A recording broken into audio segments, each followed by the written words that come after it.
Silicon Sports Spectator, this is the Joe Machine coming to you live with a special bonus episode where we are talking with Karen. Karen is a dear friend of mine who I met at work, and we quickly bonded over our love of sports and country music concerts of all things. But needless to say, I've billed her as this sports and entertainment travel experience connoisseur. I don't know if that's the proper title, but what I appreciate about Karen is someone that I always enjoy certainly attending games and other events with here locally in the Bay Area, who share a lot of similar fandom.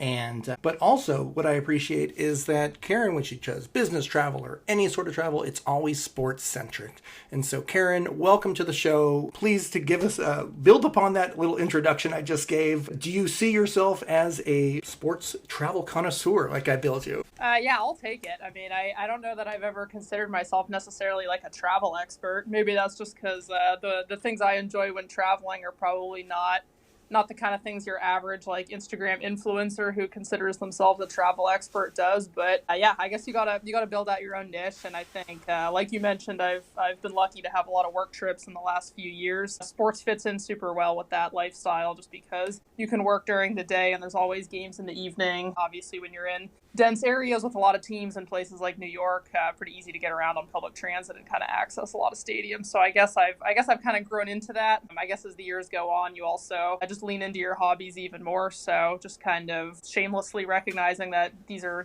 my hobbies and this is the way I like to spend time. Even aside from the work trips, got to use your PTO on something, and visiting new stadiums is definitely a passion, and super lucky I've had the opportunity to do that. I think in the post-COVID era, the tourism industry's kind of exploded, and there's just a lot of options now for group trips and different packages to see this kind of stuff. So yeah, I mean, as somebody who grew up with baseball as a religion, summertime, no better way to spend it than visiting new parks. That's fantastic. And in particular, why the timing I brought you on for this episode, because you just concluded one of these trips where it was a package deal where just for fun, you hit, well, I'll let you expand on the itinerary, but multiple parks, and you've done similar trips before in the past. But why don't you tell us a little bit about this trip that you just went on, what some of the itinerary was, and the group that you traveled with? Yeah, totally. So yeah, shout out to Diamond Baseball Tours. I'm sure they won't mind me giving them an endorsement. It's just diamondbaseballtours.com. They have a bunch of trips they schedule every summer. And kind of a cool feature of this company, they mix in some football as well. So if you're willing to travel at the end of baseball season, once college football and the NFL season started, there was actually somebody on my tour who's already signed up for what I think they call the gridiron experience. And so you get a call. I think it starts with like the Diamondbacks, and you kind of cover Arizona and Southern California, and it fits in like an Arizona State and a USC game in addition to some baseball. And I think it's either a Cardinals or a Rams game, depending on who's home. So they do branch out from baseball a little bit, but obviously it's a lot of summer trips to see parks. So I think on the schedule next year, there's like a World Baseball Classic option as well, but they offer tours that cover all 30 parks, different shapes and sizes. That's the company. Yeah, like you mentioned, I did a trip last year with a different company called Grand Slam Baseball Tours. I'd highly recommend them as well. I mean, I think they're both great companies, just with slightly different options depending on the kind of things you're looking for. But yeah, the trip I just got back from, you start and end in Chicago, so pretty easy hub to get to. Direct flights out of the San Francisco airport, so that made it easy. I think as a company, they try to start and end the tours in kind of the more touristy destinations. So if you want to add time on the front or back end, pretty easy to do so. For instance, a lot of the West Coast stuff, the West Coast tours, I think they actually start and end in Vegas, even though there currently is none and hopefully remains no baseball team in that city. Yes. Yeah, definitely a hot button topic on this podcast. So yeah, as you well know, as an A's fan. Yeah. Well, we'll put a pin in that because we could probably do a whole episode on whatever's going on there.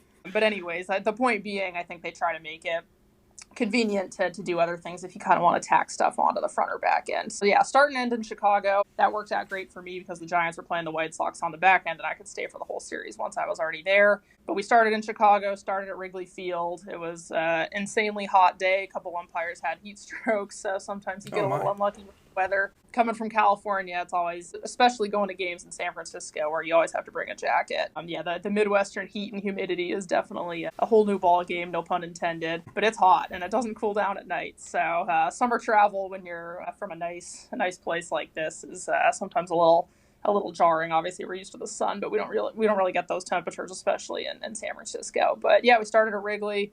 Super cool to see. They've modernized it a lot, so I think I was honestly a little disappointed growing up seeing all those games on WGN. Maybe I just had such high hopes. It was never gonna live up to that. But, ever since the renovations that I think were in 2015, the rooftops have all been completely corporatized, and the big screens kind of, I didn't even really internalize exactly what was going on the manual scoreboard, which is what it was iconic for. But Wrigley's still Wrigley. Great to see that. From there, we went up to Milwaukee, American Family Field. The roof closed mid-game, so that was kind of a unique experience even though it was insanely hot there as well. I guess there was some threat of rain as the evening went on, so the roof very casually and silently started closing mid-game. Kind of a unique experience. Yeah. Apparently it's because we took the ballpark tour on the morning of when we saw the game, and the tour guide was saying it's actually the only roof designed like that in the U.S. There's one in Japan as well, but it kind of starts. I guess there's like a piece on each side, and then it kind of converges in center field, so you kind of see it like rolling in from each direction, which is unique. I know when I've been to other covered ballparks like Seattle or Texas or Toronto. Usually it's kind of starts on one side and you see it like rolling over on a track to cover the whole thing. So unique roof. And I think if you look at the logo for like American Family Field, you see sort of those like spider lines coming out of it. And I had never thought about it, but now that I've been to the park, I think that kind of represents the general way that the roof closes. It's a unique roof, and it was cool to see it in action. That was kind of a unique Easter egg that I wasn't expecting. So that was cool. From there, we went up to Minneapolis. I've actually been to Target Field earlier this season. Super nice stadium. The limestone looks iconic. It feels very Minnesota. I think that ballpark is on the smallest plot of land of any of the current sites, so they kind of had to fit it in. It's a little more vertical than some, kind of looking down on the field. The weather was a lot nicer that day. It was a night game, and it was a Tuesday night, which includes $1 hot dogs. Nice little surprise. Yeah, you can't beat that after buying a lot of ballpark food and paying ballpark prices. Every stadium I went to, I tried to do like a full lap around the outside and a full lap in the inside concourse. Some stadiums is a little easier to do that than others, and certain concourses are more confusing than others. Like Milwaukee's, I feel like there was a couple times I had to make sure to kind of stay the course, or I might end up outside the stadium. It's just kind of confusing the way certain things are designed. But yeah, doing my lap inside in Minnesota, I kind of took a look at everything. I ran into like a Family Value stand. I can't turn down a good deal, so I took a peek at what was on the menu. I think hot dogs are like $4 every day there at the stand. So I'd already eaten a big lunch and figured maybe that was like a later dinner and a pretty good discount. And then there was like a self-checkout machine, and I was very pleasantly surprised to see they were $1 each. So a pretty cool tidbit. Sorry to cut you off there. The family values table, just to make a funny connection there or whatever. So as a single person driving, did you have to like grab a kid and make sure like, oh, you're going to just pretend to be my kid here for a moment? No, it's family value for everybody. So okay, nice. It's targeted for a big family who's trying to feed everybody without breaking the bank. Oh, I see. It's almost like what I was going to say. It almost sounded like it's like the Midwest version of a Pride Day. We can't quite call it that, but anyway. No, that's correct. And everybody on the tour was pleasantly surprised. So from the 3-generation groups to the random solos to the senior citizens, we were all able to buy $1 hot dogs. So cool to see that kind of thing still exists. Sometimes it's hard to find good deals at the park, and that was definitely one that stuck out. So every Tuesday in Minneapolis, if you're ever out there, swing by the Family Value stand, and I think it's $1 hot dogs every week. So that was cool. Nice. Actually, yeah, I do applaud them. That's a nice effort. For that, something you might see at a minor league park, and it's great to see that a major league park actually is doing the same. So, cool. Yeah. All right, keep going. So, a couple of these so far up in Minnesota, and then what was your next stop? And then it was off to Kansas City. So that was a pretty long drive. Definitely an early departure. I will say, you're probably well aware, I'm a night owl. I'm not somebody who likes to be up early. And so I did have a little bit of anxiety going into the trip, just being like, this is going to be a lot of early mornings. Like, I hope I'm not, just tired and switching hotels every night, hopefully not just totally blitzed. Obviously, I knew the content itself was all going to be amazing, but I was also hoping I'd have enough time to sleep well and make sure I was in a good enough physical state to really take it all in. So I think things went pretty well. I went by myself, so I could just, come home, shower, and go straight to bed, and I was pretty disciplined about doing that every night. But yeah, that was an early departure for Kansas City. Gosh, must have been like it's like a 5 or 6 hour drive. I'm forgetting exactly how far. But we would stop at rest stops. We'd stop for lunch. That was all kind of built into the schedule. Ate a lot of kind of regional fast food brands on the way, but we got to Kansas City probably a little later than we anticipated. We made a quick stop past the Negro League Museum. Can't recommend that highly enough. Fortunately, I did get to go a couple of years ago, and revisiting it was amazing. I mean, I feel like I had taken in a lot of the content, but I've also, learned a lot about those kind of things in the years since, so getting to see it again was really exciting. And just, I mean, I think the content was pretty much all the same, but I mean, the second time around, you always get a little more out of it. So we made a quick pit stop there. I definitely could have used more time at some point. At some point, somebody texted me and was like, "We're all on the bus waiting for you." I didn't realize we were heading out so quickly. Had to kind of get pulled out of there, off to Kauffman Stadium. Another very hot evening. That park definitely feels like you're kind of mid 20th century style. It reminds me of the Coliseum a little bit, just with the big concrete design. And then took in a game there. At this point in the trip, the home teams were not going to hit for the rest of the trip, so we got to see a lot of disgruntled home fans. I will say the attendance is not great in a lot of these parks. I think some of the teams haven't had a ton of success and did not exactly see full stadiums at a lot of them. That was Kauffman Stadium. From there, we made the I-70 rivalry, I think it's called, across Missouri. Made our way to St. Louis, and I absolutely loved St. Louis. I mean, I think Busch was maybe the one I was most excited to see, since I had seen a few of these on previous excursions, and like I was just blown away at how nice it looked. I think it was the first one to have like the ballpark village that's become so popular. I wasn't really sure how I was going to feel about that, but it really just does feel like a total baseball town. I think St. Louis in general, we just think of as a total baseball town. A lot of history there. Obviously, the franchise has had a lot of success. But I love the brick design. The stadium's pretty new. I think it was built in 2006. I don't know, the bricks just kind of give, I think between the bricks and the Cardinals just having a lot of history, having a lot of World Series titles to proudly display. You could just feel the history and the tie to the city, but the park still had like modern amenities. So I think they kind of captured that old school charm. They even had a manual scoreboard from the old stadium on display, in the concourse.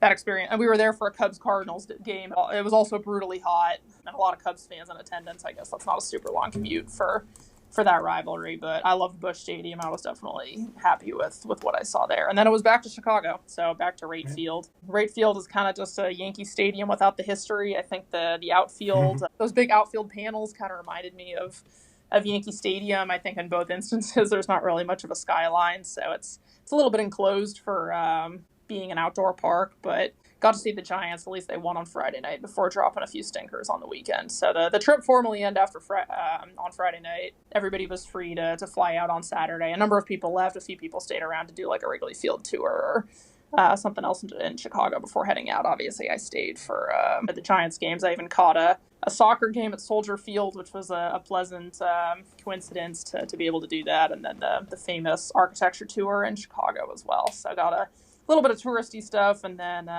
just made it home earlier this week and settling back in California. That's great. What a cool trip, and I appreciate you keeping me updated with all your fun adventures and all. One stop that I'll add for you that you didn't mention here, but it was on the tour, was in Iowa. You stopped at the famous Field of Dreams field. What was that experience like? You're right. I totally missed that because I was trying to remember all the stadiums we went to. So yes, that was actually the second day. So after Wrigley, we went through Dyersville. Just total small town, very unassuming. That was incredible. I mean, our bus pulled up, and like right as we got there, a guy in a 1919 White Sox jersey walked out. It was just perfect timing. Walked up from the corn, just saying. Yeah, not the corn. Unfortunately, the field was actually getting used for like a Little League tournament final of some sort. So we didn't get to go on the actual field, which was kind of a shame. Just some unfortunate timing. But yeah, I mean, it was just, they have like a little visitor center and some other stuff there. And it was just funny, right as we walked out, like a dude in that iconic White Sox jersey walked right out, and everybody got a real kick out of that. So that was super cool. Just super, super incredible experience. And then, so he's one of what they call the ghost players. So there's still like an adult baseball league that plays there. And he told some fun stories of just kind of how it came to be and why that site was selected for the movie. And one day his friend just had an idea that while people were playing a game there, to just walk out of the corn and like see people's reaction. And it got such a reaction that it kind of just evolved into, let's make this like a formal experience. So he's played on that field for decades now. It kind of started the way he described it. They sort of had like a Savannah Bananas type idea to it, or maybe more like Harlem Globetrotters would be a better comparison. But I think the idea, I mean, they were still playing competitive baseball. I guess the Bananas do too. But despite playing competitive baseball, just they always would want like to invite kids out on the field before games and play, do some tricks and some other things to kind of make it an engaging environment, much like these other, entertainment sports teams types of leagues do, like the Bananas. So that was really cool to hear. I mean, and he told all these stories about how there was like a wealthy Japanese baseball fan who brought the Ghost players to Japan, and they did a whole series of shows there. So, and they've traveled the world performing at like U.S. military bases, and so just kind of an incredible experience that people who just dress up like a famous team from this movie just became these like international actors, just spreading the love of baseball. So I thought those stories were amazing. He did a really good job just kind of talking through how they made this whole thing come to life, and just some history in the movie, and how that White Sox jersey's just become so iconic now because we associate it with the movies. Very, very cool experience, and perfect to do on this kind of tour because unless you love renting cars and driving to the middle of nowhere, most of us probably aren't going to spend a ton of time in Dyersville, Iowa. So that was a great way to see it. And just a total bucket list landmark if you're a total baseball nut. Yeah, very cool. Actually, and I happen to be one of those people that went out there just for almost no reason. So, yeah, it is a cool experience and recommended. Let me chat just about some more details about the trip, just to kind of paint a picture of, for anyone listening into this is considering such a trip. As you plan this out, what's kind of, if you don't mind me asking, like the general cost for something like this, and or if you don't want to give a specific number, just in general, do you feel though you got your money's worth for it, for this type of trip, all things in tickets and travel and everything? Yeah, I think so. I mean, it was so much fun. It's hard for me to say it wasn't good value. I haven't actually done a breakdown of what was like the per day. I mean, not that it would be that hard to calculate, but I mean, I guess it would be kind of interesting to guesstimate like what a hotel costs, what the tickets cost, and sort of see. I mean, I don't know what kind of like markup the company does. Obviously, they get paid something for all the legwork of putting it together for everybody. I think the Diamond baseball tours are definitely like a cost-effective option.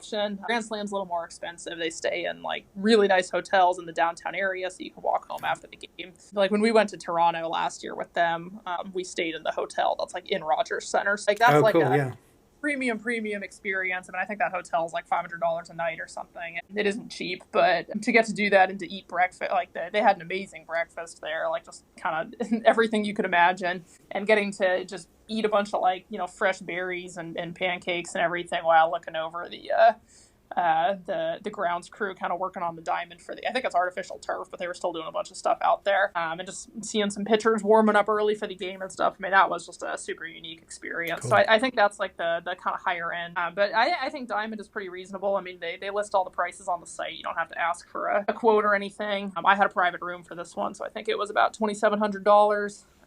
Then you just have to pay for your flight. So I got a great deal on the flight. I think I went to Google Flights one day and it was like I want to say it was like $267 round trip. No.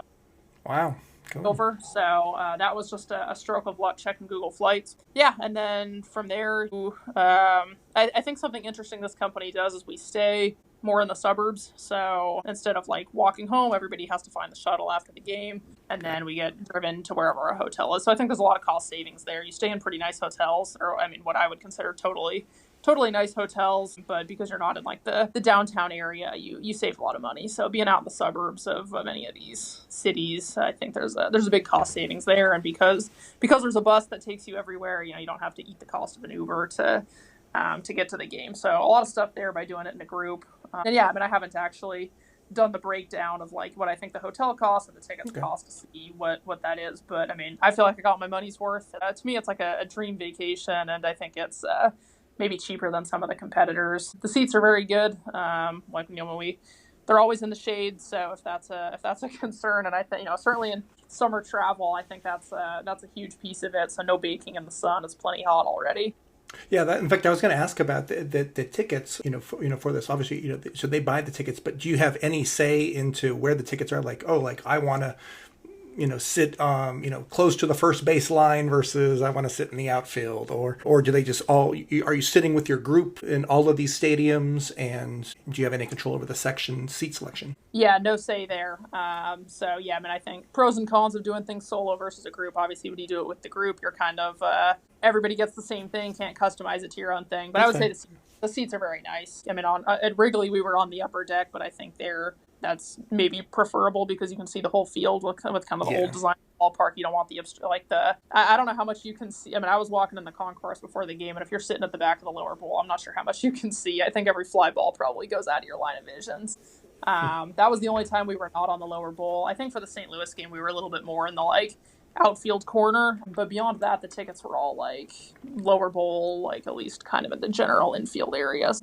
Some games are nicer than others, but I mean, they're very solid seats. You're not going to be out in the nosebleeds, and we all sit together, so that's kind of part of the fun of it too. You sit next to different people. I mean, if you sit next to the people that you signed up with, you'll automatically be together. But as a group, we're pretty much all in the same general section, so that's kind of a fun way to you end up next to different people in front and next to you and in back of you. So that's a fun way to bond as well. In addition to obviously being on the road for a lot of it, so you get to chat with folks on the bus if you don't want to nap. Yeah, and it's all handled for you. Really, the only thing out of pocket is just the flight to the starting point and back, and then pretty much all the meals you pay for out of pocket. We did a buffet lunch.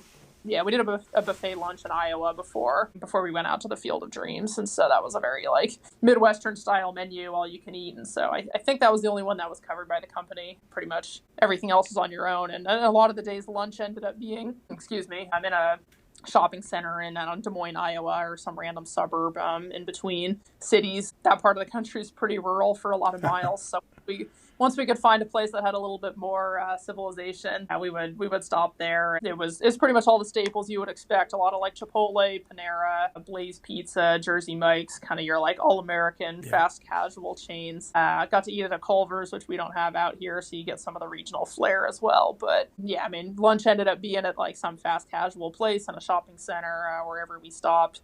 And then dinner, usually you could either try to grab something before going into the stadium or just eating at the ballpark, because we were pretty much on the go. And I think a lot of folks like to go into the park when gates open, so we had a lot of time to explore. Yeah, I would say lunch was a lot of fast casual chains somewhere in the middle of the country, and a lot of ballpark food in the evening. But no complaints here. I mean, I got to try Texas Roadhouse for the first time. That was kind of exciting too. Yeah, we do have those in California, but we do. Close.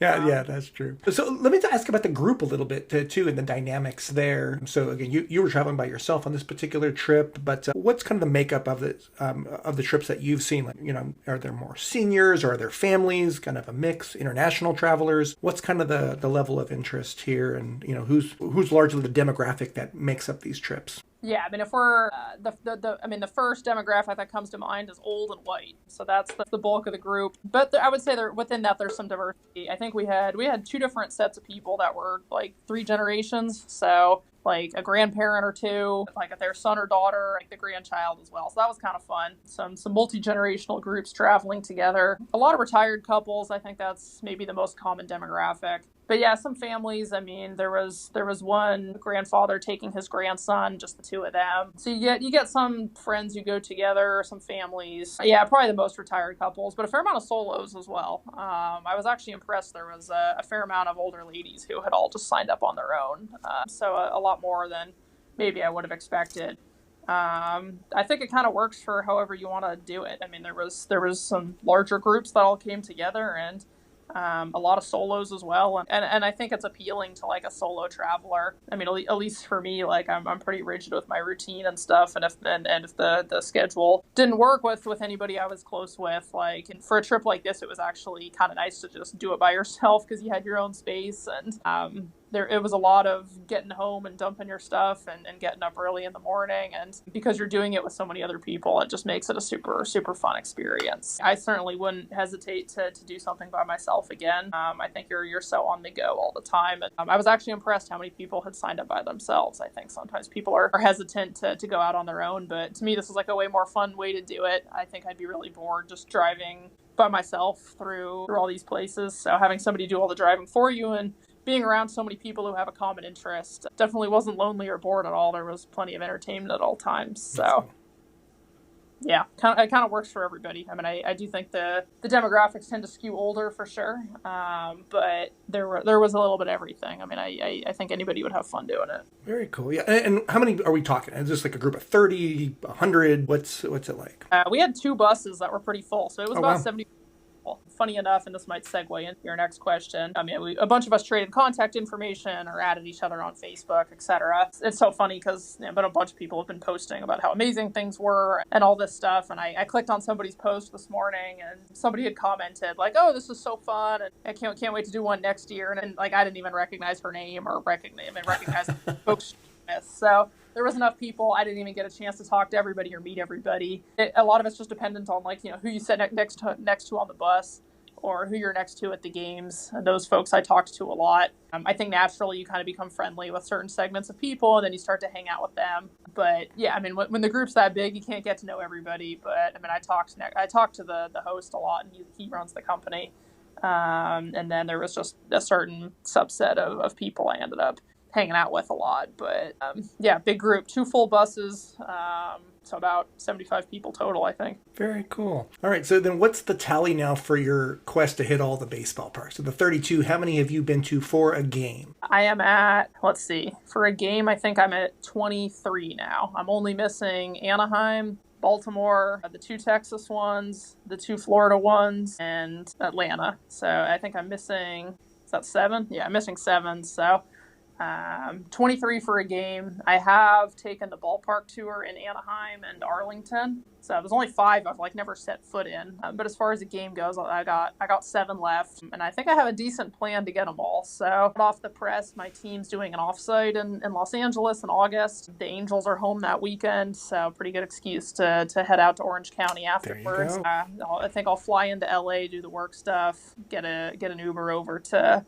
Amazing how there's no public transit in Southern California. I was blown away at how like there's just literally nothing. So yeah, I guess Uber over to Anaheim, stay there for I was thinking of going to Disneyland because I love amusement parks even as a grown person. But then I think logistically I was looking again. I actually noticed Angel City I think has a home game on Thursday night, so I could stay in LA and then drive over to, or, catch a car to Anaheim. And then there's a Logan O'Hoppe bobblehead on Friday night. So I could get Anaheim. I did tour it back in 2015. My family was in Southern California at the time, or visiting Southern California. We never lived there, thank God. And so that'll be a lot of fun. That'll check off Anaheim if that goes through.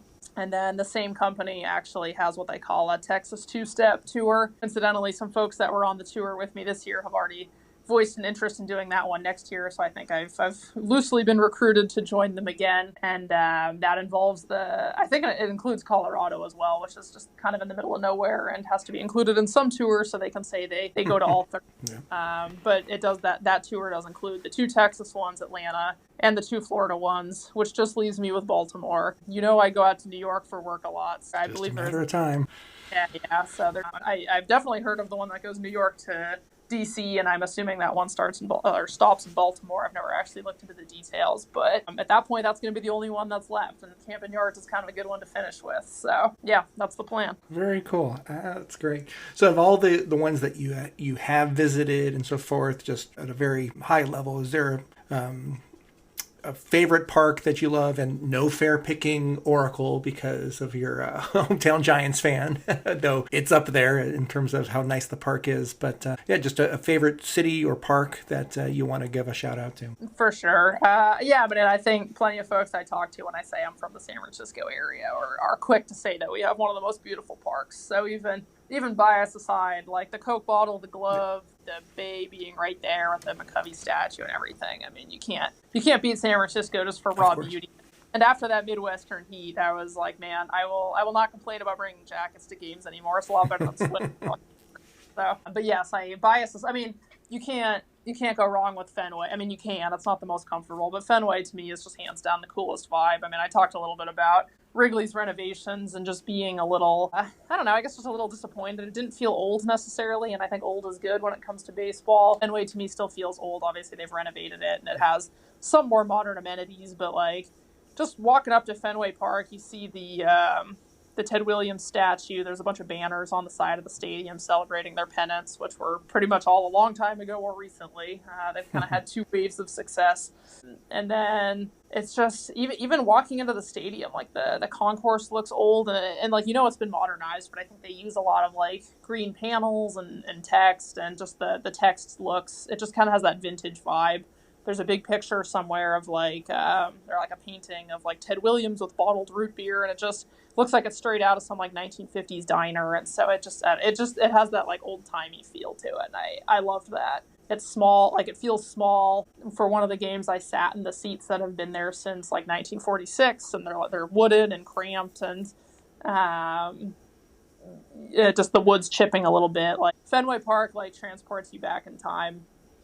So for as much as I love Wrigley and the Ivy Wall is like super iconic, Fenway just captures the history so well. Even seeing the Green Monster in person, you can't beat that. No, I was a young kid when they won the World Series in 2004. Played MVP baseball 2005 into the ground, and I think that game did a lot of like nods to the Red Sox after that historic season. The Red Sox are just always kind of I can't say a special franchise because it's not like I root for them, but there's so much aura around the franchise. It's kind of sad what's happening now, but Fenway just hits a special spot. Very cool. That's great. Yeah, I've had a good experiences at Fenway as well too, and a lot of the same reasons. I guess now, if as we kind of wrap up this conversation, and so if someone again inspired by this talk, and they're thinking they want to do this, any lessons that you want to impart on them, just or lessons learned, like, oh, I should have brought this or planned for this, or just any words of advice that you have for someone planning this type of trip?